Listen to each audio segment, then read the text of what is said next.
વડોદરા શહેર માટે ગૌરવના સમાચાર. જી મેઇન્સ 2026ના પ્રથમ ચરણમાં ફિનિક્સ ઇન્સ્ટિટ્યૂટના વિદ્યાર્થી દેવ પ્રજાપતિએ 99.96% સાથે સમગ્ર વડોદરામાં પ્રથમ ક્રમાંક પ્રાપ્ત કર્યો છે. સાથે જ ગુજરાત સ્તરે પણ શ્રેષ્ઠ પરિણામોમાં સ્થાન મેળવી સંસ્થાનો ડંકો વગાડ્યો છે. આ વર્ષે પણ ફિનિક્સ ઇન્સ્ટિટ્યૂટના કુલ 32 વિદ્યાર્થીઓએ 99%થી વધુ ગુણ પ્રાપ્ત કરી ગત વર્ષની પરંપરા જાળવી રાખી છે.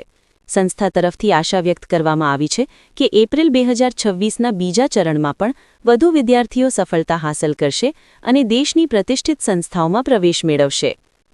વડોદરાના મકરપુરા, અટલાદરા, કલાલી, હરણી, વાસણા રોડ, ગોત્રી, ઇલોરા પાર્ક તથા આણંદ વિધાનનગર રોડ ખાતે કાર્યરત ફિનિક્સ ઇન્સ્ટિટ્યૂટ છેલ્લા 15 વર્ષથી જી અને નીટ તેમજ બોર્ડ પરીક્ષાઓ માટે શિક્ષણ આપી રહ્યું છે.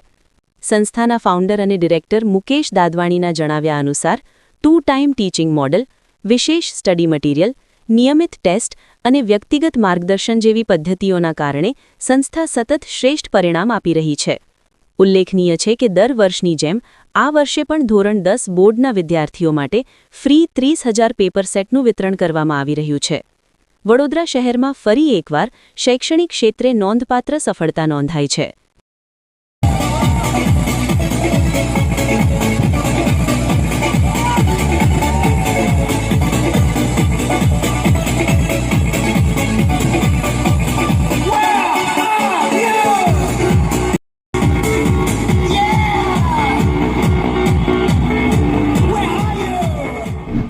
આજ રોજ ફિનિક્સ ઇન્સ્ટિટ્યૂટનું JEE મેઇન્સ 2026નું પરિણામ આવેલું છે, જેમાં ફિનિક્સ ઇન્સ્ટિટ્યૂટનો વિદ્યાર્થી દેવ પ્રજાપતિ વડોદરા પ્રથમ સ્થાને છે 99.96 સાથે.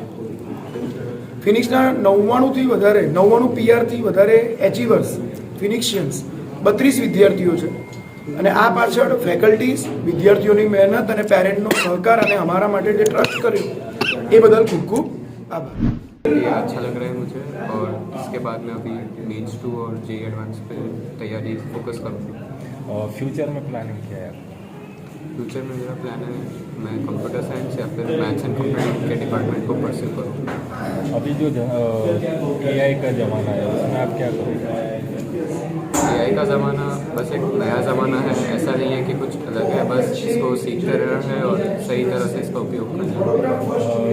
आपके फैमिली ने क्या किया जैसे एग्ज़ाम्स के टाइम में पूरे साल?